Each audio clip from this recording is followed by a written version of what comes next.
ఇక నెంబర్ 3, ఇది ఇంకా అత్యంత దారుణమైన సంఘటన. అదేంటి అంటే ఒక మ్యాథ్స్ చెప్పే టీచర్ ఒక స్కూల్లో ఒక 2 పిల్లలు సరిగ్గా మ్యాథ్స్ లో మార్కులు రావలేదని వాళ్ళిద్దరిని కొట్టడం జరిగింది. అలాగే పేరెంట్స్ ని కూడా తీసుకురండి అని ఆయన గట్టిగా నిలబెట్టడం జరిగింది. దాంతో ఇతన్ని ఎలాగలా ఇరికించాలి అనుకున్న ఈ 2 అమ్మాయిలు ఏం చేశారంటే ఆయన రూమ్ కి వెళ్ళి మంచిగా మాట్లాడారు. తప్పైపోయింది సార్, ఇంకెప్పుడు మేము బాగా చదువుకుంటాం, మీరు చెప్పిందే వింటామని కాసేపు సంభాషణ చేశారు. మాట్లాడుకున్న తర్వాత బయటకు వచ్చి సార్ మమ్మల్ని లోపలికి రమ్మన్నారు, ఇక నుంచి మిమ్మల్ని ఇలాగే కొడుతూ ఉంటాను, ఇలాగే వేధిస్తూ ఉంటాను, మీరు నేను చెప్పిన పని చేయాల్సిందే అని మమ్మల్ని తాకరాని చోటు తాకారు అని చెప్పేసి 9th క్లాస్ పిల్లలు వీళ్ళిద్దరూ అలా చెప్పడం జరిగింది. ఈ బాలికలిద్దరు చెప్పిన తర్వాత ఇతడు స్కూల్ యాజమాన్యం, పేరెంట్స్ ఇక యథావిధిగా ఎలా జరుగుతూ ఉంటుంది అలాగే జరిగిన తర్వాత తీసుకువెళ్లి అతని మీద పోక్సో కేసు పెట్టారు, జైల్లో వేశారు. దీంతో ఇతడి భార్య, పిల్లలు అందరూ కూడా ఇతన్ని వదిలిపెట్టి వెళ్ళిపోయారు. అలాగే ఇతడు దీనికి భారీ మూల్యం చెల్లించుకోవాల్సి వచ్చింది.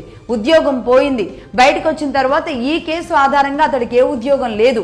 అనేక రకాల సతమతం అయ్యేలాంటి పరిస్థితులని, బాధల్ని ఇతడు ఎదుర్కొన్నాడు. ఇక పూర్తిగా రోడ్డు మీదకి వచ్చి అడుగు తినేలాంటి పరిస్థితికి వచ్చేసాడు.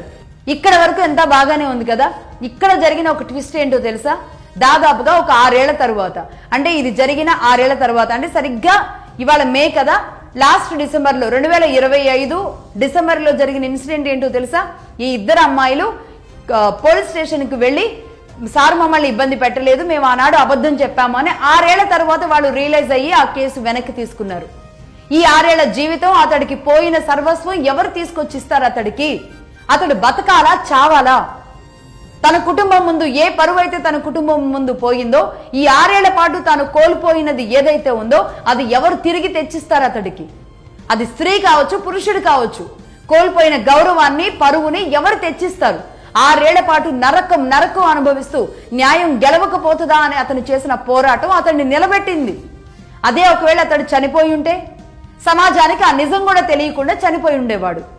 ఇలాంటి కేసులు కొల్లలు, ఒక్కొక్క కేసు, ఒక్కొక్క కథ, ఒక్కొక్క పుస్తకం రాయొచ్చు అన్నమాట. జరుగుతున్న వాస్తవాలు, వాస్తవికతలు ఇవి.